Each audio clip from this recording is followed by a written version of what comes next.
కీర్తన 31, కీర్తనల గ్రంథము 31, 12 వచనం చదువుకుని మనం వాక్య ధ్యానం చేస్తాం. కీర్తన 31, 12.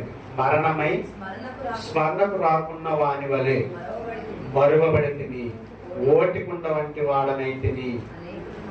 మరణమై స్మరణకు రాకున్న వాని వలె మరువబడితిని, ఓటికుండ వంటి వాడనైతిని. దీని గురించి కొన్ని సంగతులు ఆలోచించారు. క్రైస్తవులుగా, దేవుని పిల్లలుగా, దేవుడు రాయించిన ప్రతి మాట కూడా చాలా ప్రాముఖ్యమైనదిగా ఎంచి మన ఆత్మీయతను బలపరుచుకోవడానికి వాక్యాన్ని పరిశీలించాలి. ఈరోజు దేవుడు మనతో మాట్లాడుతున్నటువంటి అంశం ఈ వచనంలో నుంచి మనం ఆధారం చేసుకుని ఉంటుంది. మరణమై స్మరణకు రాకున్న వాని వలె. దావీదు భక్తుడు రాసినటువంటి కీర్తన అండి. మరణమై స్మరణకు రాకున్న వాని వలె. చాలా మంది ఈ భూమిని మనం చూస్తూ ఉంటాం. ముఖ్యంగా ఎక్కువగా ఒక వ్యక్తి ఇలాంటి మాటలు మాట్లాడుతుంటాడు. గత 5 సంవత్సరాలు రాష్ట్రాన్ని పరిపాలించినటువంటి ముఖ్యమంత్రి జగన్మోహన్ రెడ్డి గారు. ఆయన మాట్లాడిన మాట ఇప్పుడే ఉన్నారా? స్టేట్మెంట్ ఇచ్చేటప్పుడు, ఇంటర్వ్యూ చేసేటప్పుడు, ప్రజలకు వాగ్దానం చేసేటప్పుడు మాట మాట్లాడుతుంటాడు. ఏంటి ఆ మాట? నేను చచ్చిపోయిన తర్వాత కూడా మీ హృదయాల్లో నేను ఉండాలి, నేను ఎప్పుడు బ్రతికే ఉండాలి. నేను చచ్చిపోయినా కూడా మీ హృదయాల్లో ఎలా ఉండాలి? బ్రతికే ఉండాలి. అంటే అతి తక్కువ మంది మాట్లాడతారు ఆ మాట. కారణం ఏంటంటే మనం చనిపోయిన తర్వాత మనల్ని మర్చిపోయే విధంగా మనం బ్రతకూడదని. ఆయన మాట ఉద్దేశం ఏంటంటే నేను చనిపోయిన తర్వాత నన్ను మర్చిపోకూడదు, నేను ఎప్పుడు బ్రతికే ఉండాలి. రాజకీయ నాయకుడిగా ఒక వ్యక్తి మాట్లాడుతున్న మాట. మన ఒక వ్యక్తి సినిమా యాక్టర్ ప్రకాష్ రాజ్ని ఇంటర్వ్యూ చేస్తూ మాట్లాడుతున్నప్పుడు ఆయన కూడా ఒక మాట మాట్లాడాడు. భారతీయులుగా మనం చేయాల్సినటువంటి పని ఏంటంటే కొంతమంది మన మధ్య బ్రతుకున్నట్టుగా మనం మన తీరు ఉండాలని చెప్పాడు. అంటే అంబేద్కర్ గారు, జ్యోతిరావు పూలే, ఇలాంటి మహనీయులు ఎవరైతే ఉన్నారో అలాంటి వ్యక్తులు మన మధ్య ఇంకా బ్రతుకున్నట్టుగా మనం జీవించాలి. అంటే వారిని స్మరిస్తూ వారిలో మనం బ్రతకడానికి ఎప్పుడు ప్రయత్నం చేయాలి అని ఆ ఇంటర్వ్యూలో మాట్లాడుతున్నట్టు నేను విన్నాను. ఆ ఇంటర్వ్యూ అంతా కూడా విన్నాను. అంటే కొంతమంది లోక సంబంధమైనటువంటి ఈ లోకానికే పరిమితమైనటువంటి రాబోతున్నటువంటి లోకం గురించి అవగాహన లేనటువంటి వ్యక్తులు వారు ఈ భూమి మీద ఒక గురి కలిగి బ్రతుకుతున్నారు. ఏంటి వాళ్ళ గురి అంటే నేను చనిపోయిన తర్వాత కూడా నా గురించి మాట్లాడుకోవాలి, నేను చనిపోయిన తర్వాత కూడా నన్ను గురించి స్మరించాలి. అంటే ఇక్కడ మరణమైనను స్మరణకు రాకున్న వాని వారి. అంటే ఇక్కడ దావీదు గారు ప్రార్థన ఏంటి? అశాశ్వతమైనటువంటి లోకం కొరకు, తాత్కాలికమైనటువంటి లోకం కొరకు, ఈ లోకంలో ఉన్నటువంటి మనుషులు వాళ్ళకు ఒక టార్గెట్ ఉంది, ఒక గురి ఉంది. వాళ్ళు చచ్చిన తర్వాత కూడా మమ్మల్ని గుర్తుపెట్టుకోవాలి. అందరూ మేము చచ్చిన తర్వాత కూడా మేము ప్రజల్లో మేము బ్రతుకుంటాం, మా పనులు వాళ్ళకి కనపడి పలానా వ్యక్తి అన్నట్టుగా బ్రతకాలి అనేది వాళ్ళ టార్గెట్.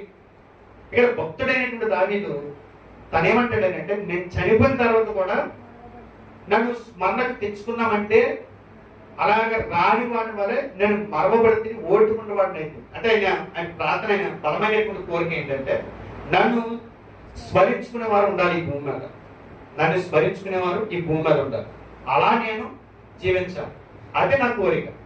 కానీ అలా బ్రతకకుండా నన్ను కొంతమంది అడ్డుపడుతున్నారు. అంటే దావీదు గారి కోరిక అడ్డుపడే వాళ్ళు కాసేపు పక్కన పెడతాం. ఆయన కోరిక ఏంటి? నేను చనిపోయిన తర్వాత కూడా నేను బ్రతుకుంటాను. క్రైస్తవుడి కోరిక ఇదే ఉంటా. చూపిస్తాను మీకు. మరణమై స్మరణకు వచ్చిన వారు చాలా మంది ఉన్నారు. మనం చచ్చిపోయిన తర్వాత చనిపోయిన 1 సంవత్సరం పాటు గుర్తుపెట్టుకుని మర్చిపోయేలా మనం బ్రతకూడదని బయలు చూడు.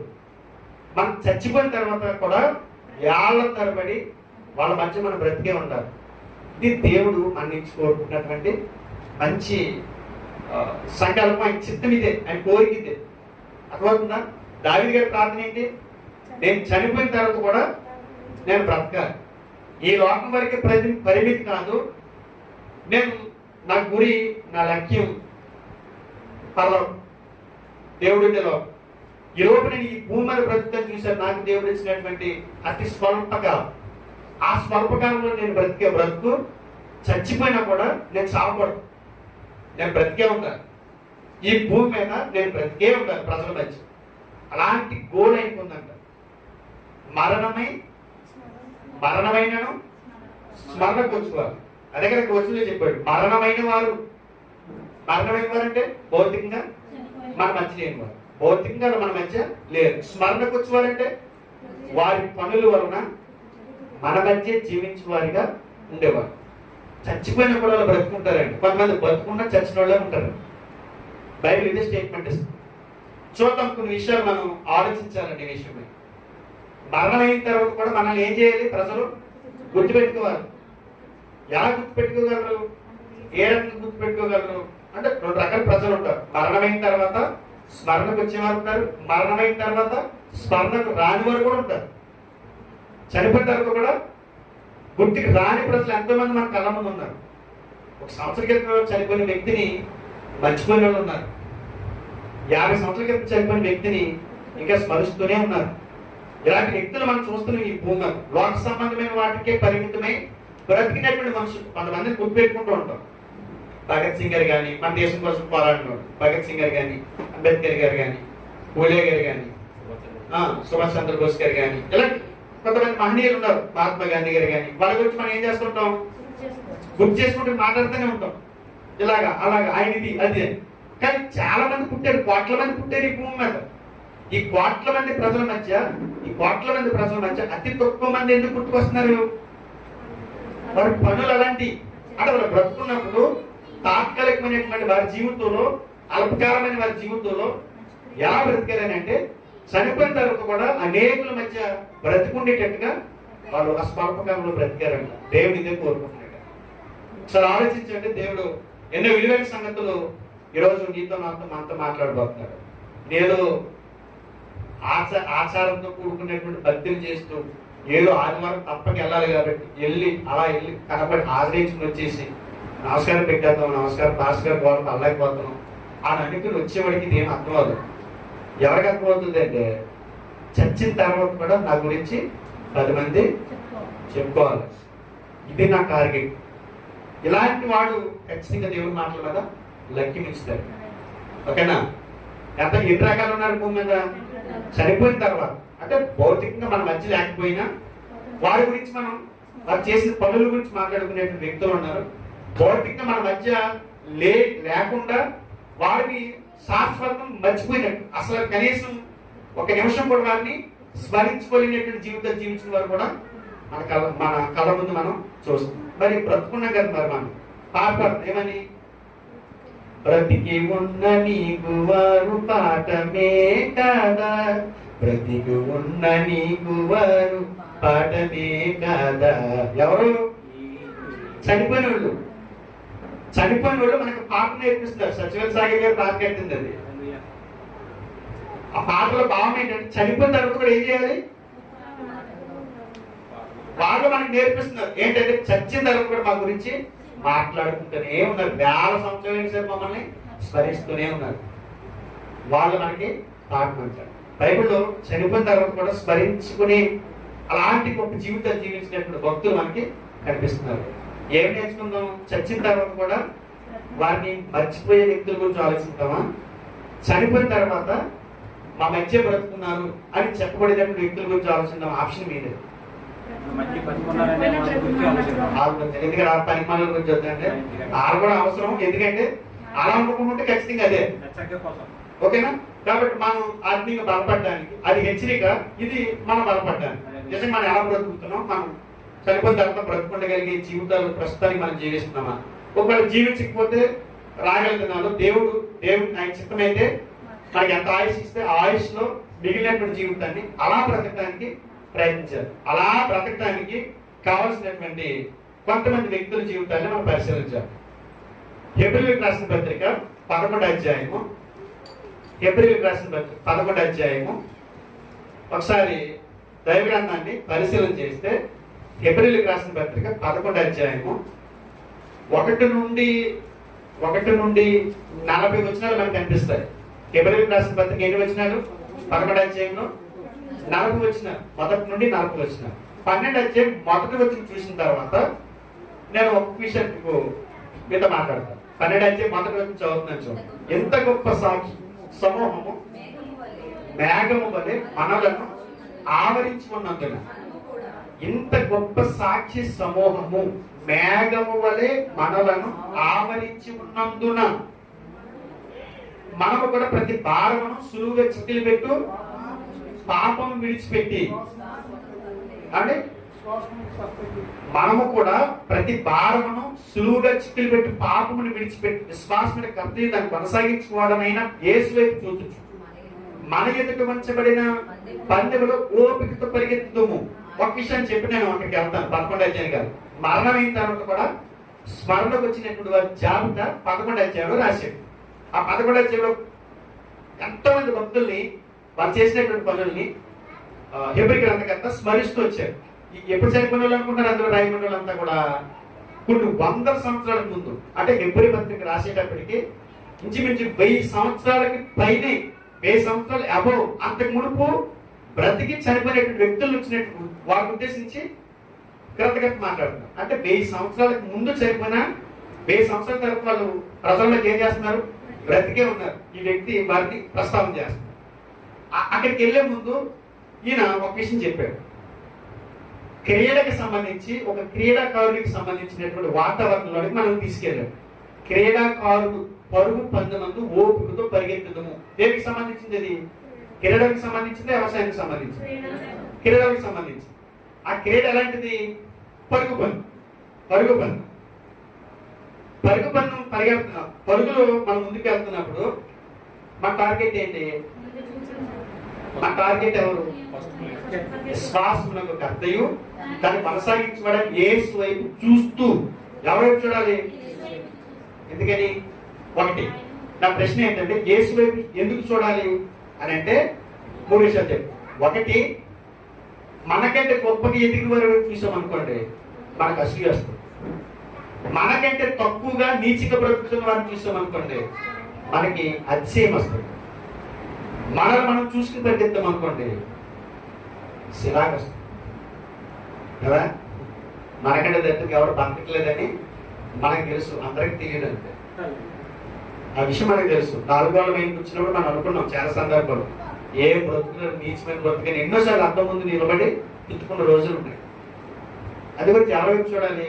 మనకంటే గొప్ప, మనకంటే ముందు వేగంగా పరిగెత్తికెళ్ళిపోతున్న వాళ్ళ వైపు మేము చూడకూడదు. మనకి వెనకాల ఉన్న వారి వైపుకి మనం చూడకూడదు. మన వైపు మనం చూసుకుని ముందే పడిపోతారు. అంతే. మీరు మన వైపు మనం చూసి పరిగెత్తుంది. ఒక అడిగేస్తారు ముందుకి, ఇలా చూసుకుని పరిగెత్తుంది. పక్కన వైపు చూసి పరిగెత్తుంది, వెనకడ వైపు చూసి పరిగెత్తుంది. అడిగేయగలమా? వేయలేం. ఎవరి వైపు చూసి పరిగెట్టాలి? యేసు వైపు చూసి పరిగెట్టాలి. యేసులా బ్రతకాలి. యేసు వైపు చూసి పరిగెట్టుకుంటే యేసు క్రీస్తులా బ్రతకాలి. కింద చెప్పుకొచ్చాడు ఆయన ఎలా బ్రతికారు గ్రంథకర్త. అయితే విషయం ఏంటంటే యేసులా ఉండటానికి మనం ఇష్టపడి పరిగెడుతున్నాం అనుకోండి, యేసులా బ్రతకడం చాలా కష్టం. అది కొంచెం పరుగు పందెంతో పోల్చాడు మన ఆత్మీయాత్మ. పరుగు పందెంలో మన పరిగెడుతున్నంత వరకు ఏసీలు వేస్తారా? వాళ్ళు అంటే దారి పొడికి ఏసీలు వేస్తారా? ఒక 100 మీటర్ల పరుగు పందెంలో 100 మీటర్ల పక్కన ఏసీలు పిల్లర్స్ వేసి ఏసీలు పెడతారా? ఎందుకని? వీళ్ళకి ఏమొస్తుంది? చల్లగా ఉండాలి, అలసిపోతున్నారు, చెమటగా ఆరిపోతుంది, ఉడికి వచ్చేస్తుంది, ఒళ్ళంతా పరీరు పెట్టేసి పరిగెత్తలేకపోతున్నాం, ఏసీలు వేయని అంటారా? అంటారు కదా. అది కూడా పరిగెట్టేటప్పుడు ఏమొస్తుంది? వాళ్ళకి అదుపు వస్తుంది, చెమట పట్టేస్తుంది. ఇది ఏమంటాడు తెలుసా? యేసుక్రీస్తు వైపుకి చూసి పరిగెడుతున్నటువంటి మీరు ఇతరుల వైపు చూడకుండా యేసు వైపు చూసి పరిగెడుతున్నారు. కానీ మేఘం వల్లే కొంతమంది మిమ్మల్ని ఆవరించున్నారు. పరిగెట్టేటప్పుడు మేఘం ఉంటే ఎలా ఉంటుందో చెప్పండి. ఇదివరకు నేను చదువుకునే టైంలో క్రికెట్ ఆడుతుంటే మధ్యాహ్నం ఫార్మేట్ ఆడేవాళ్ళు అనుకోండి, మధ్యాహ్నం మ్యాచ్ పట్టదు అనుకోండి, చచ్చిపోయేవాడు. సాయంత్రం 3ంటికి మ్యాచ్ పడింది అనుకోండి, 1 గంట అలసిపోయి 4 గంటలకి సూర్యుడి కిందకి దిగిపోతుంటే మంచిగా చల్లగా ఉండదండి. లైట్గా మేఘం పైకి వేసేదండి, ప్రాణం తెప్పలేదండి. వాళ్ళగా ఆడేవాడు, చాలా ఫ్రీగా ఆడేవాడు. కారణం ఏంటంటే మేఘం మమ్మల్ని చల్లదనాన్ని ఇచ్చింది, మాకు కష్టం అనిపించడం. అలాగే 11వ అధ్యాయంలో విశ్వాసులైనటువంటి వారి విజయాలు వారు ఎలా బ్రతికారో చెప్తూ 11వ అధ్యాయం చెప్పుకొచ్చి మీరు వినండి, చూడకండి వాళ్ళని, వినండి. వారు ఎలా బ్రతికారో మీరు వినండి. వారు మీ మంచి బ్రతికే ఉన్నారు, వారితో మీరు మాట్లాడుతున్నటువంటి మాటలు మీరు వినండి. యేసుక్రీస్తు వైపు చూస్తూ కష్టపడి పరిగెడుతుంది. కానీ కష్టపడి పరిగెడుతున్నప్పుడు వారి జీవితాలు మిమ్మల్ని ఏం చేస్తాయో తెలుసా? ప్రోత్సాహపరుస్తాయి. ఏం చేస్తాయి? నెమ్మదినిస్తాయి. అలసిపోయామనుకోండి, అందులో ఈ పరుగులో చుట్టూ జనం ఏం చేస్తారు? కూర్చుంటారు. వాళ్ళు ఏం చేస్తారు? చాపట్లు కొడుతూ అరుస్తూ ఉంటారు. స్లో అయిపోతుంది, కమాన్ కమాన్ అంటుంటారు. ఎందుకని? ఎంకరేజ్ చేస్తున్నారు, ప్రోత్సహిస్తున్నారు. 11వ అధ్యాయంలో ఉన్నటువంటి భక్తులు ఈ భూమి మీద మన ప్రయాణంలో వారు మనల్ని ప్రోత్సహిస్తున్నారు.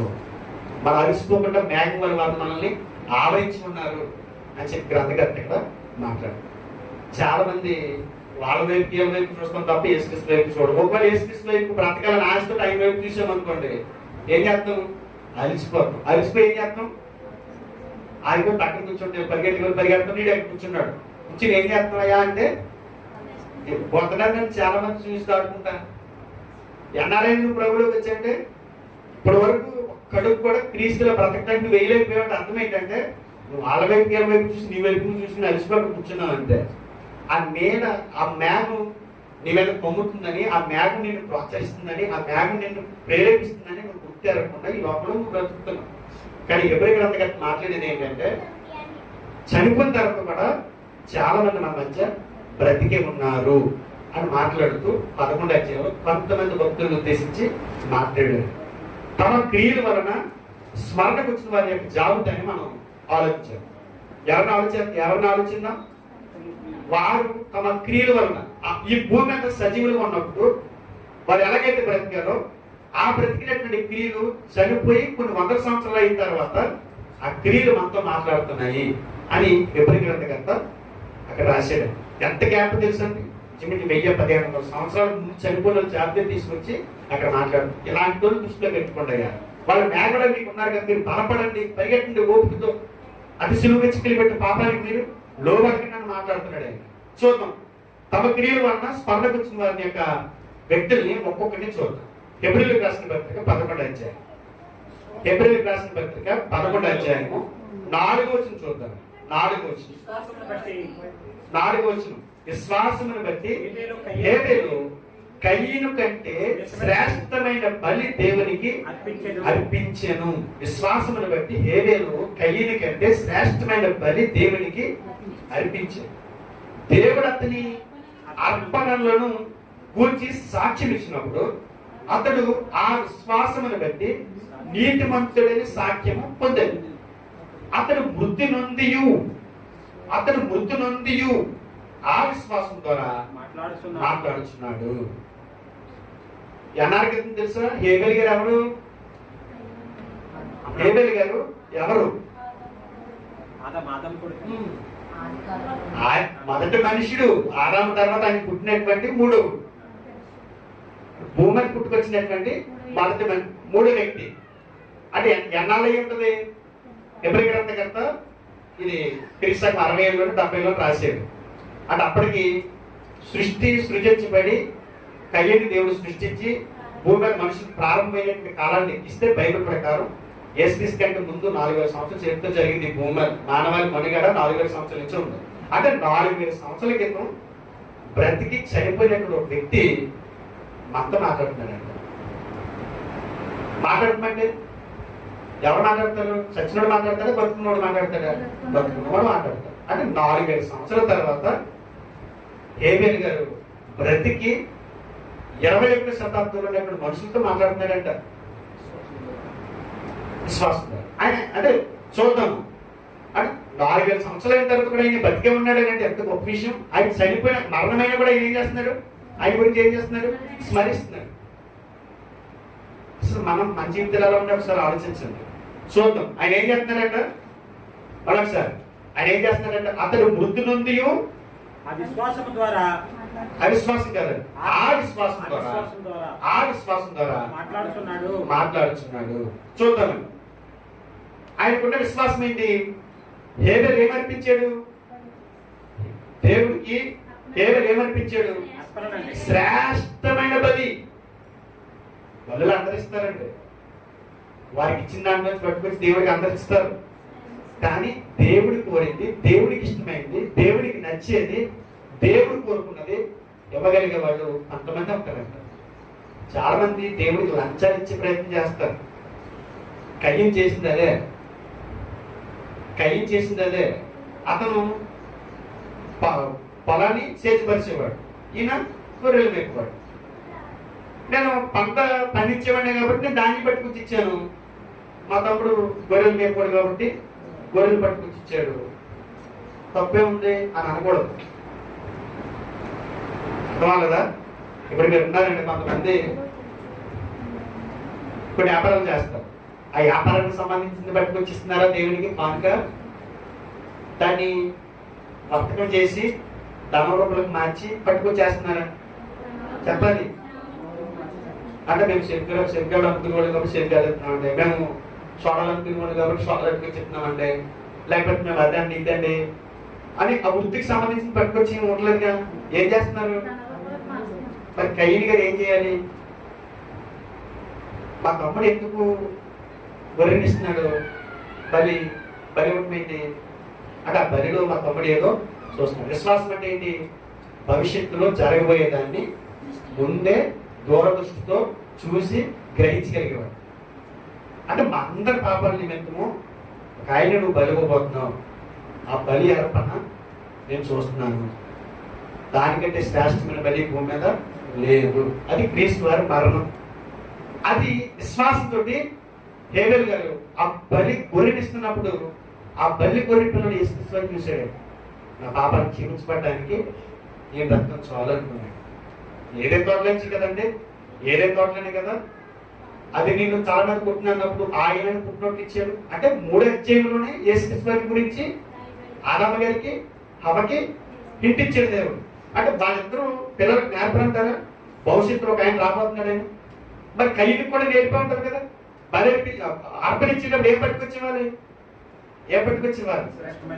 శ్రేష్టమైన పట్టుకొచ్చేవాళ్ళు. నువ్వు ఏదంటే అది పట్టుకొచ్చి ఇవ్వడానికి అది దేవునికి అంగీకారం కాదు. అందుగురించే హేబెలు శ్రేష్టమైనది దేవుడికి ఇచ్చి ఇప్పటికీ మనతో మాట్లాడుతున్నాడు. ఒకసారి వచ్చిన మళ్ళీ చదువుతాం. 11వ అధ్యాయము 4వ వచనం ఆఖరి మంచి అతడు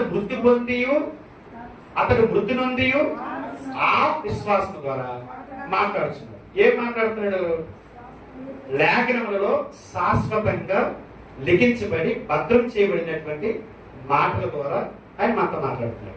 ఇప్పుడు హేబెలు గారు అర్పణ అర్పించలేని మనకు తెలుసండి. ఎవరు చెప్పారు? లేఖనాల్లో రాయబడ్డారు. లేఖనాల్లో రాయబడినటువంటి ఆ సంగతులు ఏవైతే ఉన్నాయో భద్రం చేయబడి ఈ రోజు దేవుడు మన చేతిలో పెట్టారు ఆ గ్రంథాన్ని. భద్రం చేయబడినటువంటి లేఖనాలు ఏం చేస్తున్నాయి? మనతో మాట్లాడుతున్నానంటే మన ఎదుర్కొంటూ వచ్చిన నోటితో మాట్లాడుతున్నాడని కాదు. ఆ లేఖనాలు ఏం చేస్తున్నాయి? హేబెలు గారు ఏం చేశాడో మనతో మాట్లాడుతున్నాడు అనేటప్పటికి అతడు మరణించి 100 సంవత్సరాలు అయిన తర్వాత కూడా అతడు తన క్రియలను అతని క్రియలు వెంబడిస్తుంది. అప్పుడు ఏదో అర్పణ అర్పించాడు, అక్కడితో మర్చిపోయాడు దేవుడు. 4,000 సంవత్సరాలు అయిన తర్వాత కూడా ఏం చేస్తున్నాడు? అతని క్రియలు ఏం చేస్తున్నాయి? అతన్ని వెంబడిస్తున్నాయి. అతని క్రియలు అతను వదలలా, ఏదో చేసేలే అని వదిలేలా. అతను చేసినటువంటి ఆ క్రియలు అతన్ని వెంబడిస్తున్నాయి. అలా కూడా మాట్లాడుతున్నాడు. లేఖనాల్లో ఆయన మాట్లాడుతున్నాడు. ఆయన చేసినటువంటి అర్పణ ఏదో చూసారో ఆ క్రియలు బట్టి కూడా అతను ఏం చేస్తున్నాడు?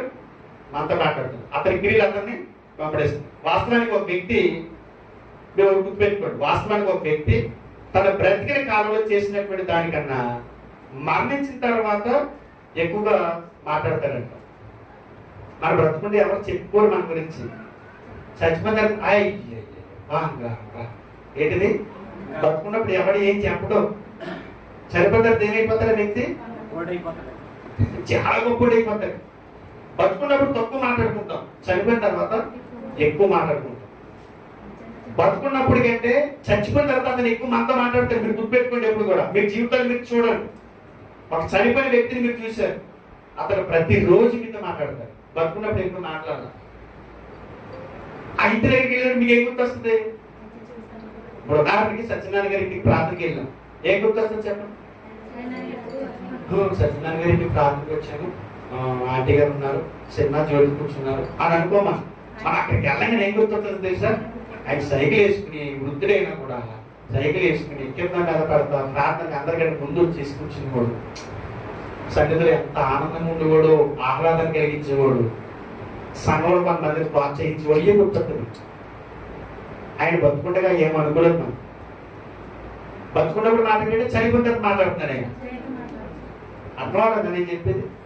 అలా బ్రతకాలంట మన సంఘంలో, సమాజంలో, సొసైటీలో మనం అలా బ్రతకాలంట. మన గురించి చెప్పుకోవాలంటే బ్రతకాలి. చచ్చిపోయిన తర్వాత కూడా మన నాన్నే మా ఆతో మాట్లాడాలంట. అదే ఎలా ఉన్నానో తెలుసు, నేను బతుకున్నప్పుడు ఎలా ఉన్నానో తెలుసా. ఆయన మనతో మాట్లాడతాడు, సిగ్గేస్తాడు. మనం ఆయనలో నువ్వు ఉన్నావా అని మనతో మాట్లాడుతున్నాడు. నాలో ఉన్నాను అని అడుగుతాడు. ఎవరు నాలో ఉన్నారని అడుగుతున్నాడు హేబేల్ గారు. చనిపోయిన తర్వాత కూడా స్మరణకు రావకుంటే బ్రతుకున్న కాలంలో కంటే చచ్చిన తర్వాత ఎక్కువగా మనుషులతోటి మాట్లాడతారు. ఎలా మాట్లాడతారంటే ఒక వ్యక్తి బ్రతుకున్నప్పుడు ఏ పనులు ఎన్ని చేశాడో ఆ పనులు ఏం చేస్తాయంట మనతో మాట్లాడతాయంట. ఒకడు బ్రతుకున్నప్పటికంటే చనిపోయిన తర్వాత వారి జీవితం యొక్క గుణగణాలు ఏవైతే ఉంటాయో ఆ గుణగణాలు మనతో మాట్లాడతాయంట. ఆయన ఎలా చేసినోడు, ఆయన అలా చేసినోడు కదా. ఏం మాట్లాడుతుంటున్నాను? ఆయన ఎలా ఉంటున్నాడు, ఆయన అలా చేసినోడు, ఆయన గుణాలు మనతో మాట్లాడుతున్నాయి. అది చెడు పని చేసినోడైతే మనం మాట్లాడుతున్నా. ఇప్పుడు ఒకసారి ఇలా చేసినోడు, అలా చేసినోడు, చిరాకు చేసేసినోడు అని అడిగిన వాడి గురించి మనం మాట్లాడతామా? వాడు మాట్లాడతాడా? మాట్లాడు. ఎందుకని నాకు సాయంకాలం ఆడేందుకని మనకన్నా ఎందుకని మనకి మన ఆత్మీయ బలపడడానికి అలా బ్రతుకుల గురించి ఎవరన్నా చెప్పండి అన్నారు. స్మరణకు వచ్చిన వారు ఎవరున్నారో చెప్పండి అన్నారు. అంటే స్మరించుకునే జీవితాలు వాళ్ళు ఆ కొద్ది సమయంలో బ్రతికారు. సత్యనారాయణ గారు ఒక సాధారణమైనటువంటి ప్రతి జీవితాన్ని ఈ కాలాన్ని బట్టి ఆయన బ్రతుకుంటారు. కానీ హేబేల్ గారు 4000 సంవత్సరాలు అయినా సరే ఆయన మనతో మాట్లాడుతున్నారంటే ఏంటో తెలుసా? ఎలా ఉండమని కోరుకుంటాడో తెలుసా? మనల్ని హెచ్చరిస్తున్నారు. ఏమని హెచ్చరిస్తున్నారు అంటే మాదిరి విశ్వాసం. ఆయన విశ్వాసం ఎలాంటిది? మాదిరి విశ్వాసం. అంటే మనం కంటికి కనబడేదాన్ని నేను పొందుకుంటాను అని నమ్మి విశ్వాసం అని చెబుతాం. కంటికి కనబడేది అది నాకు దేవుడు ఇస్తాడని నమ్మి అది విశ్వాసం అంటాం. అది విశ్వాసం కాదంట. విశ్వాసం అంటే ఏంటి?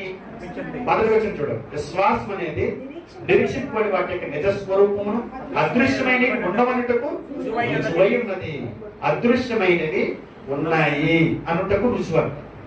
1000 సంవత్సరాల తర్వాత 4000 సంవత్సరాల తర్వాత మానవాళి కొరకు ప్రాణం పెట్టడానికి సృష్టికర్త అయిన దేవుడే మానవ శరీరం ధరించుకుని భూమి మీదకి వస్తాడు, మానవాళ్ళందరి కొరకు ప్రాణం పెడతాడు, బలవుతాడు అని 1000 సంవత్సరాలకు ముందే హేబేల్ గారు చూశారు. మనం ఏం చూడాలి మరి? అదృశ్యమైనవి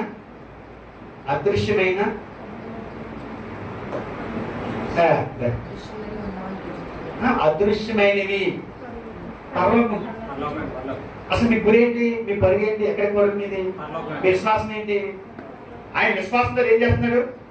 21వ శతాబ్దంలో ఉన్నటువంటి ప్రజలైనటువంటి మనతో హెచ్చరిస్తూ ప్రోత్సహిస్తూ ఇలాంటి విశ్వాసం మీకు ఉండాలా అని మన మధ్య బ్రతికి 21వ శతాబ్దంలో ఉన్నటువంటి భక్తులతో ఆయన మాట్లాడు. ఇది 21వ శతాబ్దం తర్వాత 22వ శతాబ్దం వాళ్ళతో కూడా మాట్లాడింది. దగ్గర అన్నప్పుడు ఉంటుంది. భద్రపరచబడినటువంటి లేఖనాలు ఇప్పుడు కూడా ఆయన గుణగణాలు ప్రచురిస్తూనే ఉంటుంది. వాళ్ళు చనిపోయిన తర్వాత కూడా వాళ్ళు ఏమయ్యారు? స్మరించుకుంటున్నాం. ఎందుకు స్మరించుకుంటున్నాం అంటే అలాంటి జీవితాలు వాళ్ళు జీవించారు. మన గురి ఏంటంటే కంటికి కనబడదని పరలోకం ఉందని, కంటికి కనబడని నరకం ఉందని, వ్యర్థంగా బ్రతికితే నరకానికి పోతామని, ఆ లోకానికి వెళ్ళకుండా మంచిగా బ్రతికి పరలోకానికి వెళ్ళాలని, క్రీస్తుల బ్రతికి పరలోకంలో దేవుడితో ఉండాలని, కంటికి కనబడినటువంటి ఆ లోకాల కొరకు ఈ భూమి మీద విశ్వాసంతో జీవించి చనిపోవాలని ఈయన మనతో మాట్లాడతలేదా? మీతో మాట్లాడతలేదు అనుకుంటా. మాట్లాడండి మరి ఇవన్నీ అలాగా ఏముండవు. ఎంత దాచి పెట్టుకున్నా, ఎంత భద్ర పెంచుకున్నా, ఎంత సెక్యూరిటీ పెట్టుకున్నా, చుట్టూ కంచెలేసేసినా నువ్వు ఉండవు, నీ ఆస్తులు ఉండవు. ఏం మాట్లాడుతున్నాడు హేబేల్ గారు? ఏం మాట్లాడుతున్నాడు? ప్రోత్సహిస్తూ తన మాదిరి విశ్వాసం ద్వారా మనతో మాట్లాడుతున్నాడు. మాట్లాడి ఏం చేస్తున్నాడు? బ్రతికే ఉన్నాడు. బ్రతికినోడే మాట్లాడతాడు. అంటే మరణమైనా కూడా ఏమవుతున్నాడు? ప్రజలు బ్రతికే ఉన్నాడు. ఇలాంటి జీవితాన్ని జీవించాలంట. ఇలాంటి జీవితాన్ని మనం జీవించాలంట. 11వ అధ్యాయము 5వ వచనం ఒకసారి చూద్దాం. 11వ అధ్యాయము 5వ వచనం. విశ్వాసమును బట్టి హానోకు మరణము చూడకుండానట్లు కొనుక్కోబడాను. విశ్వాసాన్ని బట్టి మరణము చూడకుండా హానోకు కొనుక్కోబడ్డాడు. అతడు కొనుక్కోబడక మునుపు దేవునికి ఇష్టుడై ఉండనని సాక్ష్యం పొందెను. ఆయన చనిపోక మునుపు ఏ సాక్ష్యం పొందాడండి? దేవునికి ఇష్టుడై ఉండనని సాక్ష్యం పొందాడంట. కాగా దేవుడు అతను తీసుకుని పోయాను కనుక అతడు కనపడలేదు. మన మధ్య లేడు కానీ బ్రతుకున్నప్పుడు ఎలా బ్రతికాడంట? దేవునికి ఇష్టుడై బ్రతికాడంట. దేవునికి ఇష్టుడంటే దేవునికి ఇష్టుడంటే ఆయనకు నచ్చినట్టు. నా చిత్తం కాదు ప్రభా, నీ చిత్తమే సిద్ధించింది కాకన్నట్టు. నా కోరికలు కాదు ప్రభా, నీ కోరికలే నా జీవితంలో నెరవేరింది కాకన్నట్లు హానోకు గారు బ్రతికారు. హానోకు గారు ఆయన జీవితం మనకి ఏం నేర్పిస్తుంది? భూమి మీద బ్రతికినంత కానీ ఎవరి కోసం బ్రతకాలంట? దేవుని కోసం బ్రతకాలంట. అదేనంటే ఆయన చెప్పింది. మాట్లాడుతున్నాడు మనతోటి. హానోకు మరణము చూడకుండానట్లు కొనుక్కోబడాడు విశ్వాసాన్ని బట్టి. మరణించలేదండి ఆయన. హానోకు సరిపోలేదా? సరిపోవట్లేదు. చనిపోలేదు. చనిపోయాడా? చనిపోయాడు. లేదు. ఈ రెండు కానీ నోట్లో మాట్లాడకపోయినా శరీరం చూపించాను. నేను అడుగుతున్నాను, హానోకు చనిపోయాడా? భౌతికంగా అలాగే మరణం చూడకుండాట్లు వెళ్ళిపోయినట్లు రెండో మరణం చూడకుండానండి. కొంతమంది ఏమంటున్నారనంటే హానోకు గారు ఏరియా గారు చనిపోకుండా బ్రతకుండగానే పరలోక ఆరోపణ అయిపోయినని చెప్తున్నారు. అందుకు పాయింట్ రేజ్ చేశాను. అది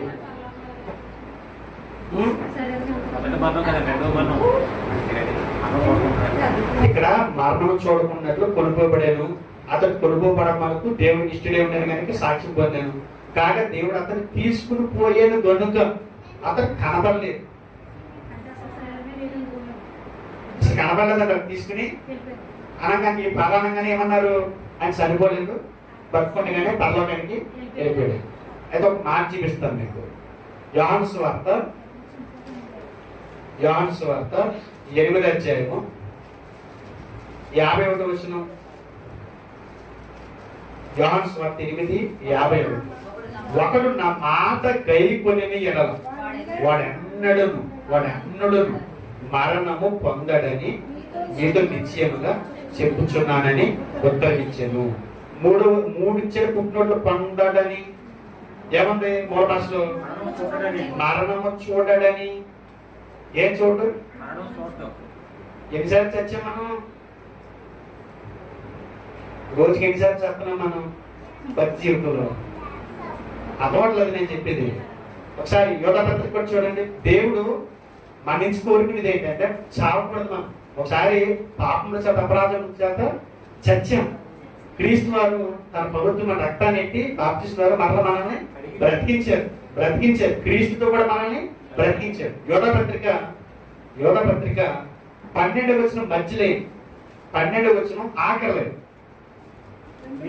కాయలు రాలి ఫలములు లేక 2 మారులు చచ్చి వేళ్లతో పెగిలింపబడిన చెట్లుగాను. చాలా మంది భక్తులు ఎలా ఉన్నారంట? 2 మారులు చస్తున్నారంట. వాస్తవానికి ఆత్మీయంగా ఒకసారి సావాలి. పాపముల చేత అపరాధాల చేత ప్రతి ఒక్కరు ఆత్మీయంగా చచ్చిపోయిన వాళ్ళే. క్రీస్తు మళ్ళీ బ్రతికించారు మనల్ని. మళ్ళీ సావటం అంటే పాపలు పడుకు మళ్ళీ చచ్చిపోతుంది. కానీ హానోకు గారు ఏంటంటే మరణము రుచి చూడండి. ఆత్మీయ మరణం అంటే ఆత్మీయ జీవితంలో అతను మరణపు లక్షణాలు అయిన దగ్గర లేవు. అలా ఉన్న వాళ్ళని ఎత్తబడతారని వాళ్ళకి సూచనగా ఉన్నాడు. కొనుక్కోబడుతురు. ఎవరు కొనుక్కోబడతారు?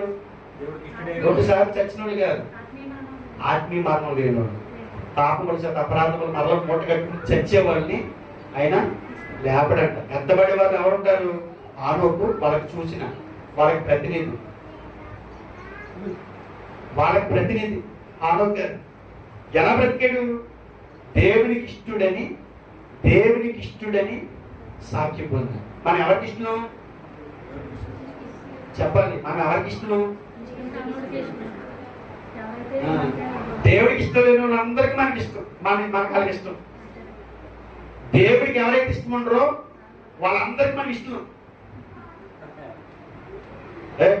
ఎవరంటున్నా మా షాప్కి రెగ్యులర్ పర్సన్ ఏంటిది కాదా బ్యాంకు కొట్టాడు, మనంటే చాలా ఇష్టం. సినిమా థియేటర్ రెగ్యులర్గా వస్తానంటే ముందు బుక్ చేసేయమంటాడండి. అయ్యో మా క్యాండిడేట్ అండి ఆయనకి ఇష్టడు. ఈ అల్లరి ముఖకి అందరికి ఇష్టపడి మనుషులు ఉంటారు చూసారా, వాళ్ళు అప్పలేదు. కానీ ఎవరికి ఇష్టడిగా బ్రతికాడు ఆయన? దేవునికి ఇష్టడిగా. అంత్యజనులు ఇస్తారు నెరవేర్చలేదండి ఆయన. దేవునికి ఇష్టడని సాక్ష్యం పొందాడు. అలాంటి జీవితాన్ని, అలాంటి బ్రతుకుని ఆయన బ్రతికాడు కనుక ఇవాళ ఏం చెబుతున్నాం మనం? ఏం చెప్తున్నాడు ఆయన? రే బ్రతికితే నాలా బ్రతికింది, లేకపోతే ముందే సావండి, ఇంకా మూట కట్టుకుంటారు అంటే. మరణమైనా కూడా స్మరణకు వచ్చిన వాళ్ళు ఒక వ్యక్తి హేబెల్ అయితే మరొక వ్యక్తి ఆను. అలా బ్రతకాలండి. బ్రతికితే అలాగే బ్రతకాలండి. చనిపోయిన తర్వాత కూడా ఇప్పుడు దేవుడికి ఎంత ఇష్టం తెలుసు ఆయన అని మన గురించి మాట్లాడుకోవాలి. పక్కన కూర్చొని అంటున్నాడు, మనందరం ఆయన కూర్చొని మాట్లాడుతున్నాడు. ఈ స్థానిక సంఘం మధ్య కూర్చొని మాట్లాడుతున్నారు. రేపు బ్రతికితే నాలా బ్రతకండి అని చెప్పి మాట్లాడుతున్నాడు. మాట్లాడతలేదా?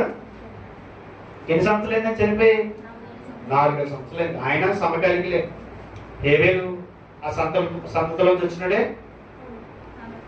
క్షమించారు షేతు అంటే ఆ హేబెలు ప్రతిగా షేతు దేవుడు ఇచ్చాడు. అంటే హేబెలు ప్రతిగా అంటే హేబెలు చనిపోయిన యేసుక్రీస్తు వారికి సాయిగా ఉంటే షేతు పునరుద్ధరణ లేని క్రీస్తుకి సాయిగా ఉన్నాడు. అందులోంచి వచ్చినటువంటి సంతతే హానోకు. మనం కూడా అలాంటి సంతతే. భూమి మీద ఎలా బ్రతకాలి చూడాలి. ఇలాగా ఎలా బ్రతకాలి? ఇప్పుడే చచ్చిపోయేలాగున్నామా? మాటలేదు. ఉడికి కొన్ని ఏసీ వేద్దామంటేనేమో మగ్మంగా తెచ్చేసుకుంటారు. కొన్ని ఏసీ కంటే ఇది వేద్దామంటారు, ఇలా మళ్ళీదో బాధ. అన్ని బాధలే మనకి. ఎండాకాలము ఉడికని బాధ, శీతకాలము చల్లని బాధ, వర్షాకాలము బాడైపోతే బట్టలని బాధ. మరి ఏ కాలంలో ఉందాం? ఏ కాలంలో ఉందాం? ఇంకా అక్కడికి వెళ్ళిపోతే ఏ కాలంలో ఉంటాం? మొత్తం ఒకేలా ఉంటుంది. రాత్రులు పగలు ఉండక అక్కడికి పోయిననుకోండి ఏం కూడా ఉంటుంది. కిందకి పోయినా నెమ్మది పొందేస్తారని పోయి చూడండి ఎంత మంచి భక్తులు అండి. ఎంత మంచి భక్తులు. వాళ్ళు చచ్చిపోయినప్పుడు ఎలా ఉన్నారు? హెబ్రీయులకు రాసిన పత్రిక 11వ అధ్యాయము, హెబ్రీయులకు రాసిన పత్రిక 11వ అధ్యాయము 7వ వచనం. విశ్వాసమును బట్టి నావు అది వరకు చూడని సంగతులను కూర్చి దేవుని చేత హెచ్చరింపబడి భయభక్తులు గలవాడై తన ఇంటి వారి రక్షణ కొరకు ఒక వాడను సిద్ధము చేశాను. తన ఇంటి వారి రక్షణ కొరకు ఒక వాడను సిద్ధము చేశాను. అందువలన అతడు లోకం మీద నేరస్థాపన చేసి విశ్వాసమును బట్టి కలుగు నీతికి వారసుడాయను. అతడు లోకం మీద ఏం చేస్తున్నాడండి? నేరస్థాపన. ఎప్పుడు? ఈయన ఎప్పుడైనా 23,500 సంవత్సరాల క్రితం ఆయనే.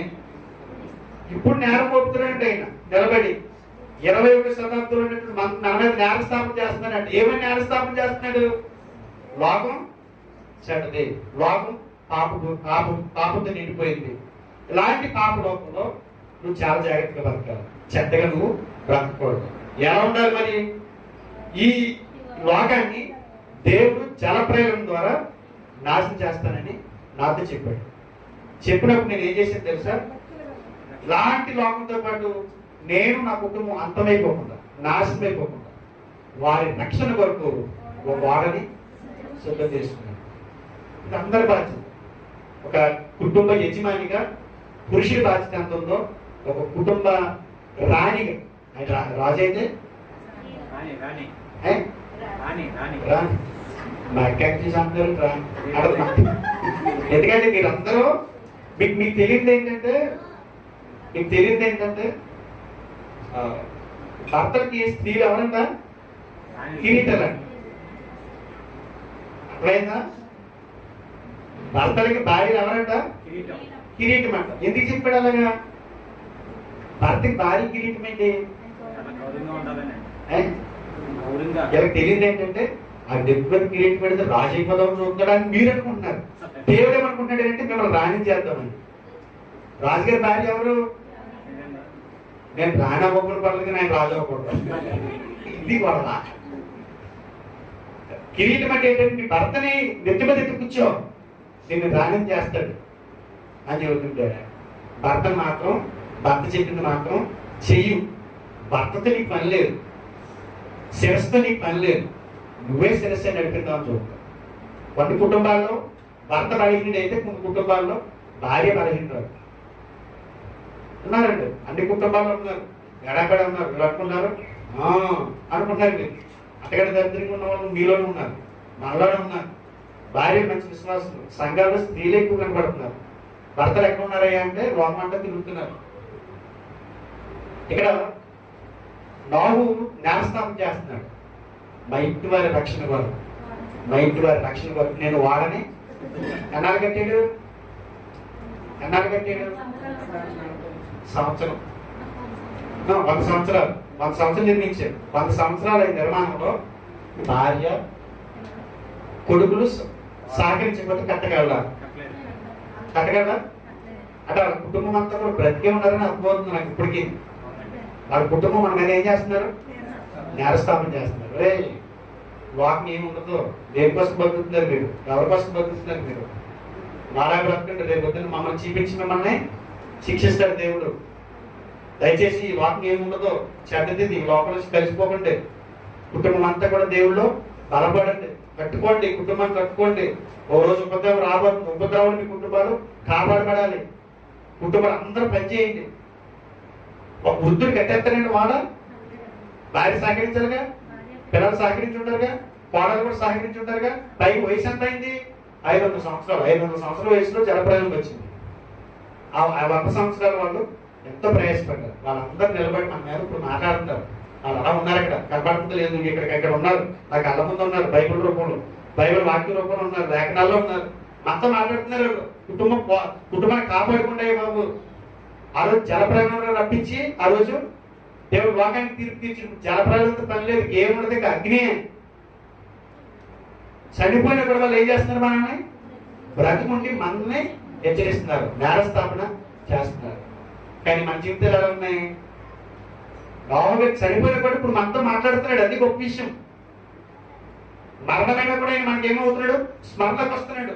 మన మధ్య బ్రతుకున్నట్టుగా కనపడుతున్నాడు. ఎందుకంటే రావు తన ఇంటి వారి రక్షణ కొరకు, తన ఆధ్యాత్మిక జీవితం కొరకు, తన కుటుంబాన్ని కాపాడుకోవడానికి ఎంతో కష్టపడ్డాడు. ఎంతో కష్టపడ్డాడు. ఆయన కూడా విశ్వాసం ఉంచాడు. వర్షం చిరికి లేదంటే అప్పటి వరకు వర్షం అంటే తిరిగి ఎరగరంటారు. అది కూడా జలప్రలయం ఆగిపోయిన తర్వాత బయటకి సేఫ్టీకి బయటకు వచ్చేసిన తర్వాత మరలా మొబ్బు పట్టి వర్షం పడుతుంటే నోహు గారు భయపడ్డప్పుడు దేవుడు ఏం చెప్పాడు తెలుసా? ఇంద్రధనుసుని పంపించి ఇక జలప్రలయంతో భూమిని నిండించునని చెప్పాడు. అంటే అర్థం ఏంటి? సినికి అర్థంటే భయపడుతున్నారు. అంటే ఏంటి? అసలు వర్షం అంటే ఏంటి తెలియనటువంటి మనుషులు ఒక్కసారిగా అంత వాటర్ వచ్చి ముంచేస్తే ఎంత భయం. అంటే నోహు గారు ఏం చేశాడు? ఒక భయంకరమైన సినికంటే ఏంటి అన్నటువంటి నోహు దేవుడి చేత హెచ్చరించబడి, వానంటే ఏంటి తెలియనటువంటి వ్యక్తి, చిన్నగా వర్షాలు చూసినటువంటి వ్యక్తి అంత జలప్రలయం ఎలా రప్పించగలుగుతాడు దేవుడు అని అనుకోకుండా ఖచ్చితంగా ఈ జలప్రలయంలో మేము కాపాడబడాలంటే వాడుంటారు అని తయారు చేసుకున్నాడు. దేవుడు అంతా కూడా చెప్తున్నాడు ఏమని? రెండో రాకడ ఉంది, పంచిపోతాలు లైవ్ అయిపోతాయి, మిక్కిడిపైన వ్యాంటర్తో లైవ్ అయిపోతాయి, కరిగిపోతాయి, కుర్చీలన్నీ కాలిపోతాయి. మీరు కూడా సిద్ధపడిన చెబుతుంటే మనం ఏం చేస్తున్నాం? ఎప్పుడో ఎక్కడ నాశనం అవుతుందో అన్నట్టుగా బతుకుతున్నారు కొంతమంది. నోహు ఫ్యామిలీ బ్రతికి మనల్ని హెచ్చరిస్తున్నారండి. అర్థమవుతుందా? మరణమై స్మరణకు వచ్చారా? మరణమై మనతో మాట్లాడుతున్నారు. వాళ్ళు 21వ శతాబ్దంలో బ్రతికున్నటువంటి మనతోటి వాళ్ళు మాట్లాడుతున్నారు. ఒక వర్తమానాన్ని ఇస్తున్నారు. ఎంత అద్భుతమైన సంగతి అండి. 16 వచ్చి చూడండి, ఏప్రిల్ రాసిన పత్రిక 16. అయితే వారు మరి శ్రేష్టమైన దేశం అనగా పరలోక సంబంధమైన దేశమును కోరుచున్నారు. అందుచేత తాను వారి దేవుడనని అనిపించుకున్నటకు దేవుడు వారిని గురించి సిగ్గుపడడు. అంటే ఎవరిలో పైన ఎవరు కాకుండా అబ్రహాము, ఇస్సాకు, యాకోబు కదా. 8 నుంచి చూస్తుంటే అబ్రహాము, ఇస్సాకు 9వ వచనం, యాకోబు 9వ వచనం. ఇలా ముగ్గురిని ఏమంటున్నాడు? వారి దేవుడని అనిపించుకునేటకు దేవుడు వారిని వచ్చి ఒక విషయం అంటే ఆయన మీ సంఘానికి వస్తాడా అన్నారు అనుకోండి. ఎవరిని? ఒక అతను తాగుతూ తోట పాత వెళ్తున్నాడు. ఆ వ్యక్తిని చూసి అంటే ఆయన మీ సంఘానికి వస్తారా అని అన్నాడు అనుకోండి. మిమ్మల్ని ఎవరైనా ఏమంటారు చెప్తారు? ఎవరిని అడిగిపోయినాక ఎవరిని చూడలేదని అంటాం. నేనైతే అలాగే అంటాను. ఒక అలవాటు ఎవరైనా ఉన్నాడు అనుకోండి, కానీ పలానా వ్యక్తి మీ సంఘానికి వస్తాడు. ఎవరంటే ఎవరు నాకు ఐడియా లేదంటే ఎవరండి? అదే నన్ను అలాగే ఉంటాడంటే, కొట్టుకుంటాడంటే, డెప్పు కటింగ్ అంటాడంటే, అది బీజేపీ పోతాడా? ఎవరంటే ఐడియా లేదని తెలియదండి. ఎందుకని? సిగ్గుపడు. కొంతమంది పేరు తెలుసుకోవాలంటే అని సిగ్గుపడు. ఒక తాగుబోతు, ఒక తిరుగుబోతు అనేటువంటి కొడుకు మన కళ్ళ ముందు పడిపోయి దొడుకుతున్నాడు. ఒక నుంచున్నాడు. మీ అబ్బాయి ఉన్నాడండి, వాడు మావాడు కాదు. ఎందుకని అవమానకరంగా బ్రతుకుతున్నాడు కదా. అవమానకరంగా బ్రతుకుని ఎవడైనా మగుడే, నా బంగారం, నా వజ్రాల మూట, నా వరాల కాసుల మూట అని అంటగా అనం కదా. ఏమంటున్నాడు? ఎవడనే తెలియదు అంటాం. మనుషులు అదే చిన్నది కాలేజీలోనో స్కూల్లోనో ఫస్ట్ ర్యాంక్ వచ్చింది అనుకోండి, గుండె రెడ్ పెట్టుకుని చెస్టులా పెట్టి మావాడే, మా బాబా. ఎందుకని? పేరు వచ్చింది కదా కదా. మరి అబ్రహాము, ఇస్సాకు, యాకోబు ఎలా బ్రతికితే వారి దేవుడు అనిపించుకోవడానికి దేవుడు సిగ్గుపడలేదు. అలాంటి బ్రతుకులు బ్రతికారంటారు. నేను వాళ్ళ దేవుడిని అని చెప్పుకోవడానికి నేను సిగ్గుపడలేదంటారు. ఇవాళ నేను అడుగుతున్నాను మిమ్మల్ని, దేవుడు అలాంటి స్టేట్మెంట్, అలాంటి సాక్ష్యం ఏదైనా మీ గురించి ఇస్తే మీ గురించి ఎలా ఇస్తారు?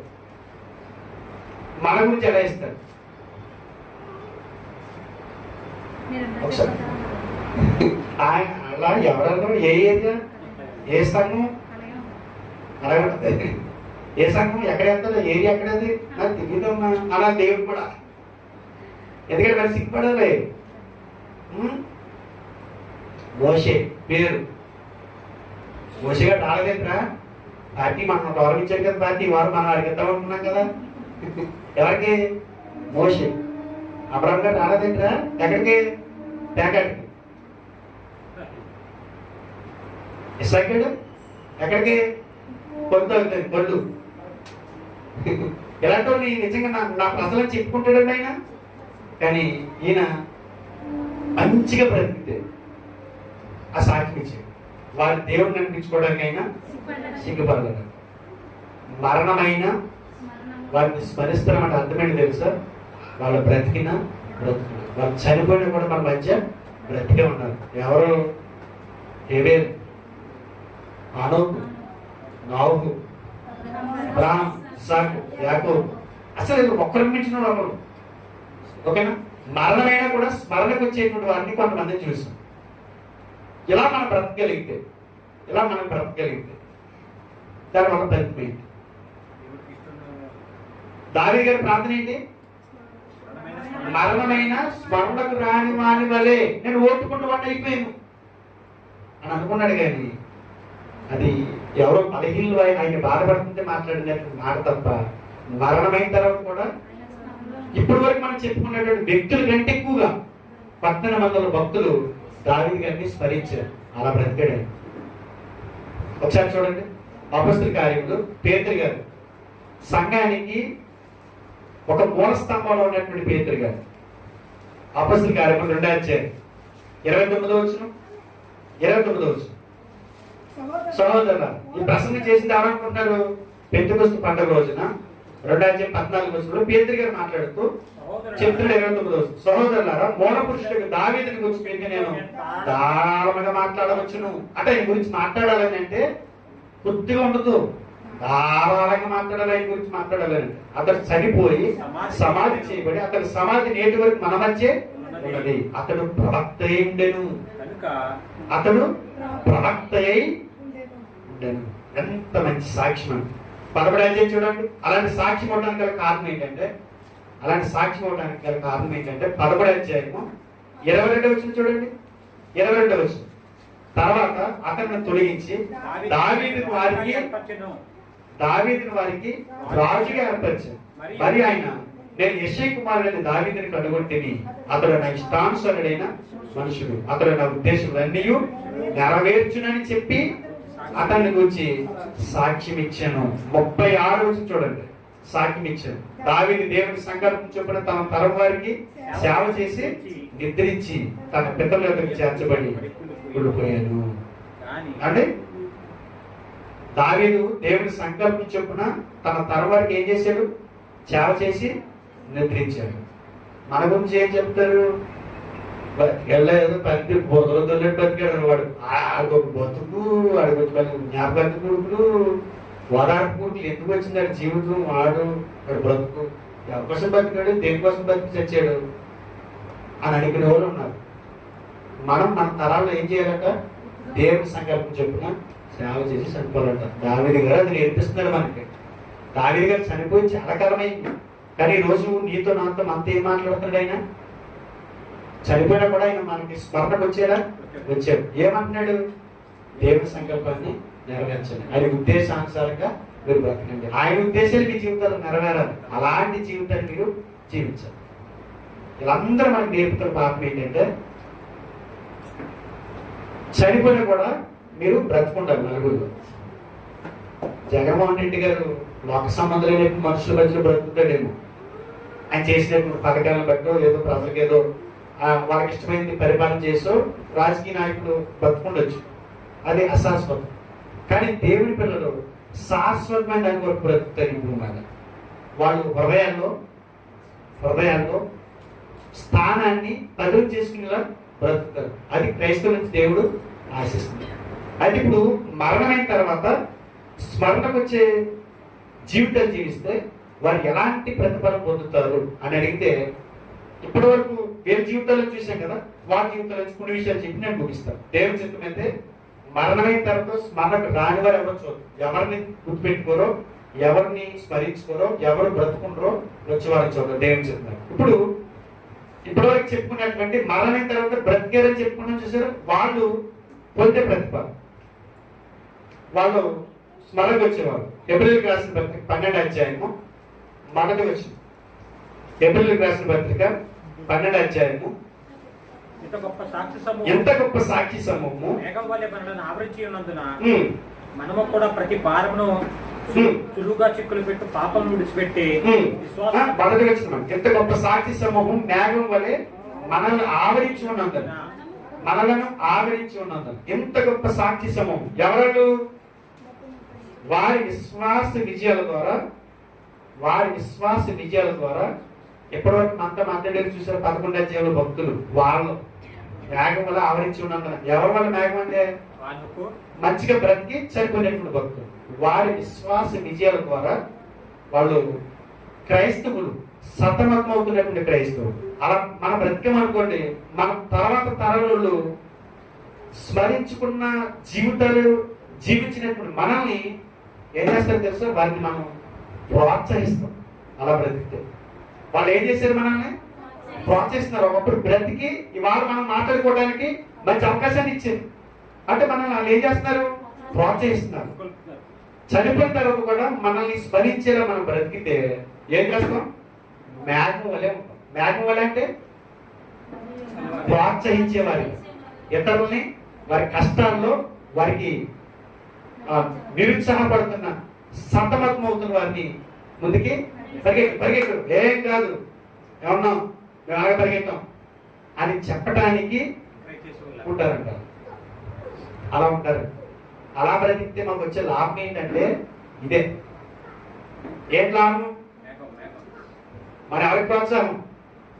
ఇప్పుడు మన సంపర్కం అవుతున్నాం, మనకి ప్రోత్సాహం ఎవరు? మనకంటే ముందు దొరుకుతుంది. అంటే వీళ్ళు కాదు, వీళ్ళలాగా ఎలాగ బతకాలి. మనకంటే ముందు చనిపోయిన ఎవరు ఉన్నారు మనం స్మరించుకునే వాళ్ళు? మన 21వ శతాబ్దంలో ఎవరైనా ఉన్నారు అలాంటి వాళ్ళు? గవర్నమెంట్ వచ్చిన తర్వాత మొత్తం చచ్చిపోయారు అంటున్నారు. మొత్తం అందరూ మారిపోయారంటే నేను ఒక పాస్టర్ గారు అంటున్నాడు, ఒక సహోదరుడు ఆయన మాట్లాడుతూ అంటున్నాడు, పాస్టర్ గారు పట్టుకుని ఏడ్చాడంట. ఒక 2 సంవత్సరాల క్రితం 170 మంది అంట సంఘం. నిన్న సేవకుడు పట్టుకుని కన్నీళ్ళు పెట్టుకున్నాడు. 40 మంది ఉన్నారండి. ఎందుకంటే ఒక సంవత్సరం నుంచి ఉన్నతమైన బోధ చేస్తున్నాడు. ఉన్నట్టు చెప్తున్నాడు. ఉన్నట్టు చెప్తే ఎవరు ఉంటాడని చెప్తున్నారు ప్రజలు. అంటే ప్రజలు ఏ రకంగా మారిపోయి చూడండి. గట్టిగా మాట్లాడుతూ ఉండరు, మారిపోతారు. ప్రజలు అలా మారిపోయారు. మరణమైన తర్వాత స్మారకం వచ్చేంత బతుకులు అవడం. నమస్కారం, మీకు నమస్కారం అన్నట్టుకున్నాను. మా కోసం మమ్మల్ని పక్కన మమ్మల్ని వదిలేయండి ఎవరి కోసం మా పక్కన మా పిల్లలైనా మీ పిల్లలు కూడా చెప్పుకోరు మీకోసం. చెప్పుకుంటారు, ఇంకొక రకంగా చెప్పుకుంటారు దరిద్రంగా. మరణమైన తర్వాత కూడా మనం స్మరించుకునే బ్రతుకులు మనం బ్రతకాలని, బ్రతికి తీరాలని ఖచ్చితంగా. ఎవడో బలహీన పడిపోతే మనకెందుకంటే మన బలంగా ఉంది. బలహీన పడకండి, కుర్చీలు ఖాళీ ఉన్నాయి, బలహీన పడకండి. సంఘానికి ఏది గొప్ప అని అడిగితే సంఖ్యలో సంఘం గొప్పది కాదండి. ఎప్పటికీ పరిశుద్ధతలో సంఘం గొప్పది. పరిశుద్ధి లేని జనానికి కొద్దిమంది చాలు. పరిశుద్ధత లేనటువంటి ఒక పక్కన ఇల్లు కూరేసినా ఉపయోగం లేదు. కుర్చీలు ఖాళీ ఉన్నాయి, ఆవిడ కాదు మనం నిర్దేశించేది, వాళ్ళ బ్రతుకులు కాదు మనం నిర్దేశించేది. మన భక్తి జీవితాలు మనమే నిర్దేశించుకోవాలి. మన ఎందుకు బలహీన పడాలి? సంఘాలన్నీ ఖాళీ అయిపోతున్నాయి. ఎందుకంటే వాళ్ళకి నచ్చిన బాధలను ఎందుకు చేసుకుంటున్నారు దురదశీవులతో. నేను తిడతాడు, వెళ్ళామంటే ఖచ్చితంగా తిడతాడు, ఎలాగా ఖచ్చితంగా తిట్లు తినాలి, ఎలాగా. ఈ ఆఖరికి ఏమైపోయిందంటే ఏక లోతు ఒక ఉగ్రవాదం చూసినట్టు చూస్తున్నారు పాస్టర్ గారిని కూడా. ఉన్నట్టు చెప్పుకోండి. మామూలుగా మాట్లాడితే దేవుడు అంటారు. మా పాస్టర్ గారు ఏంటనుకుంటున్నా అసలు అప్పుడు మా ఏడు అక్కడ జనాలు చాలా మంది వెళ్ళిపోతారు. ఎందుకు వెళ్ళిపోతున్నారు? నాకు ఏమంటావు ఏమంట కాబట్టి గట్టిగా ఉంటారు అక్కడ. ఆ గట్టి కూడా జనాలు నువ్వు వెళ్ళిపోయామనుకో, నేను చేయొచ్చు ఆ గుంపులో. నేను పట్టించుకునేవాడు, నేను పట్టించుకుని నాదురేడి చల్లొప్పుకుంటావు, ఏదో చేస్తావు. పట్టించుకోవడానికి జనం ఎక్కువ ఉంటాయి. అర్థమైందా? ఇల్లు ఉన్నప్పుడు మాట్లాడుతుంటాం, ఇల్లు ఎదికెళ్ళినప్పుడు ఏమంటాం? శాస్త్రాలు మాట్లాడతారు. పెద్దగా ఉండకూడదు గదులు, కలిసి రాదంట. చిన్నగా ఇరుగ్గా ఉంటే కలిసి వస్తుందంట. మరి తక్కువ ఉన్నప్పుడు కలిసి రాదా మనకి? జనం తక్కువ ఉంటే బాగా అబ్జర్వ్ చేయడానికి ఉంటుందిగా. జనం ఎక్కువ ఉన్నారనుకోండి, ఎవరు పట్టించుకోవాలో, ఎవరి కోసం ప్రార్థన చేయాలో ఏం గుర్తుండవు. అంటే టైట్గా చిన్నగా ఉంటేనే బాగుంటుంది అనిపిస్తుంది. మీరు చెప్పినట్టుగా కదా. అది లోకానికి బాగా అప్లై చేసుకుంటే రాత్రి జీవితానికి అప్లై చేసుకో. చిన్నగా అది ఓ 10 మంది, ఒక 20 మంది చక్కగా ఆత్మీయంగా ఒక కుటుంబంలాగా బలపడచ్చు. జనాలు పెరుగుతలేదు. ఎందుకు జనాలు? నీకెందుకు వద్దు పోరు అని అలాంటి నీకెందుకు? నువ్వు బలపడండి, మనం బలపడదు. ఎలా బ్రతకాలి ఈ భూమి మీద? ఎలా బ్రతకాలి? మన గురించి చెప్పుకోవాలండి. టెస్లోనికి రాసిన మొదటి పత్రిక మొదటి అధ్యాయము 6వ వచనం. పరిశుద్ధాత్మ వలన కలుగు ఆనందంతో గొప్ప ఉపద్రవమందు మీరు వాక్యం అంగీకరించి మమ్మను ప్రభువును పోలి నడుచుకునే వారైతే. ఎవరిని పోలి నడుచుకున్న వారైతే? మమ్మను ప్రభువును. 14వ వచనం. అవును సహోదరులారా, మీరు యోదయలో క్రీస్తు యేసునందున్న దేవుని సంఘములను పోలి నడుచుకునే వారైతే. అంటే మరణమైన తర్వాత కూడా స్మరణించుకునే జీవితాలు జీవించేవాడు మాదిరిగా ఉంటాడంట. మేఘం వలె ఉంటారు, మాదిరిగా ఉంటారు. మనం ఇతరులకు మాదిరిగా ఉంటామంట. అలా బ్రతికి చనిపోతే మన తర్వాత తరలో ఏదో పలానా ఆయన ఉండేవాడు, ఇక స్టీఫెన్ పాలన్ ఉండేవాడు, ముక్సూటిగా మాట్లాడేవాడు, వాక్యం విషయంలో పర్ఫెక్ట్గా ఉండేవాడు, చక్కగా ఉండేవాడు, తన కోసం ఏడ్చుకోడు కాదు. పాపం ఎవరైనా ప్రాథమిక మన తన కోసం ఏడుతూ ఉండేవాడు. అయినా వాళ్ళ కోసం ఎంతకైనా దిగిపోయేవాడు అన్న టైంలో చెప్పుకోవాలి. నా గురించి మీ గురించి కూడా చెప్పుకోవాలి. ఒక సేవకుడు తర్వాత తరాల్లో దేవుడి పనిచేయడం వచ్చే ఒక ఎవరెస్ట్ సేవకుడు ఎవరైనా ఉన్నాడు అనుకోండి, నా నుంచి అలా ఆశించాను. నేను అతనికి అలా మాదిరిగా ఉంటాను. మీ జీవితాల్లో కూడా ఎంత మత్తయి సువార్త 25:34 ముగించుకుందాం. ఇక మత్తయి సువార్త 25:34 ఏమంటున్నాడు? అప్పుడు రాజు తన కుడివైపున ఉన్న వారిని చూసి, నా తండ్రి చేత ఆశీర్వదించబడిన వాళ్ళారా, రండి, లోకం పుట్టినది మొదలుకొని మీ వరకు సిద్ధపరిచిన రాజ్యమును స్వతంత్రించుకుని, నా తండ్రి చేత ఆశీర్వదించబడిన వాళ్ళారా అని అనిపించుకుంటారంట. మరణమైన తర్వాత కూడా స్మరణకు వచ్చారు. అలా అనిపించుకుందామా? వాళ్ళు దేవుని చేత ఆశీర్వదించబడ్డారు వాళ్ళు అని అనిపించుకోవాలంట. మనం బ్రతుకున్నంత కాలం అలాంటి బ్రతుకు బ్రతకాలంట. వాళ్ళ ఆశీర్వాదానికి కార్యక్రమాలు అన్నట్టుగా ఉండాలంట. ఆఖరిగా ఫిలిప్పీయులకు రాసిన పత్రిక 4:3 అంటాడు, వారి పేర్లు జీవగ్రంథమందు రాయబడి ఉన్నాయంటే. అవును, నిజమైన సహకారి. ఆ స్త్రీలు క్లెమెంతుతోనూ నా ఇతర సహకారులతోనూ స్వార్థ పనిలో నాతో కూడా ప్రయాసపడిన వారు కనుక వారికి సహాయం చేయమని నిన్ను వేడుకొచ్చున్నాను. ఆ సహకారుల పేర్లు జీవగ్రంథమందు రాయబడి ఉన్నాయి. అంటే మన పేరు ఎక్కడ రాయబడతాయి? మనం మరణమైన తర్వాత కూడా స్మరించుకునే ఆ జీవితాలు ఈ అల్పకాల జీవిత కాలంలో ఈ దేహమన్నంత వరకు మనం బ్రతికితే చనిపోయిన తర్వాత మనం స్మరిస్తాం. దానివల్ల ఉపయోగం ఏంటంటే మనం మేఘం వల్ల అందరికీ ప్రోత్సాహాన్ని ఇస్తాం, మాదిరిగా ఉంటాం, తండ్రి చేత ఆశీర్వదించబడిన వాళ్ళని పిలువబడతాం, జీవగ్రంథంలో మన పేర్లు లిఖించబడతాయి. ఇది మరణమైన తర్వాత స్మరించుకునే జీవితాలు జీవిస్తే ఇది ఫలితం. మరణమైన తర్వాత కూడా స్మరణకు రాని వారు ఉన్నారు. ఎవరిని స్మరించుకోరు, ఎవరిని అసలు వాళ్ళని ధ్యాసలోకి తెచ్చుకోరు, వాళ్ళ పేరు ఎత్తరు అని అంటే చూడు, బైబిల్ చెప్పింది వాళ్ళ గురించి కూడా. ఓకేనా? అర్థమైందా? అర్థమైతే దేవునికి స్తోత్రం. బ్రతికితే మరి స్తోత్రం. వాక్యానుసారికి బ్రతికితే దేవుడికి మరి స్తోత్రం. ఓకేనా? ఆలోచిస్తారని కోరుకుంటున్నాను. వాక్యం మీద దృష్టి పెట్టండి, లోకం మీద లోక ధ్యాసలోకి వెళ్ళకండి. అలా కొంతమంది వాక్యం ఇంట్రెస్ట్ ఉండలేదు, వినబుద్ధి చాలా మంది. నేను అలా చూసానని పడతాను. ఏంటంటే నా కోసం తృప్తిగా వచ్చి కూర్చుంటున్నారు మీరు. చచ్చిన తర్వాత తెలుస్తుంది అక్కడ. పోతాం, ఎప్పటికప్పుడు రోజు పోతాం ఖచ్చితంగా. కానీ ఆ రోజు ఎలా ఉంటుంది? అయ్యో నా బాబుకి మాట నేను ఎలా లక్కి పెట్టే కూతుని ఎన్నో చెప్పాడు అయినా ఏం లేదు అని అక్కడ ఏడితే ప్రయోజనం ఉందా? చేతికాలంలో కాపులు పట్టుకున్న ప్రయోజనం ఏంటి? ఉండగానే నేను సాతాను కబద్ధ హస్తాలు ఉన్నాం అనుకోండి, మనం మంచి చెప్పినా శత్రువులకే కనపడు, మన మంచి విషయాలు చెప్పినా అవి మనసులోకి తీసుకోరు. సాతాను పట్టుకున్నాడు మిమ్మల్ని బంధించేసాడని చెప్పడానికి అంతగాని వేరే విధానం లేదు. అదే మీకు అనుభూతి ఏంటి కదా, ఖచ్చితంగా మీరు కబద్ధ హస్తాలు ఉన్నారు. అబ్బాయి గారి చేతులు విడిపించబడి బయటికి రండి, వాక్యం వినండి, బలపడండి. క్రీస్తు రాకడ సమీపం మన సిద్ధపడదు. దేవుడి మాట మన హృదయాల్లో ఫలింప చేసి ఆశీర్వదించింది కాక ప్రార్థన చేస్తాం.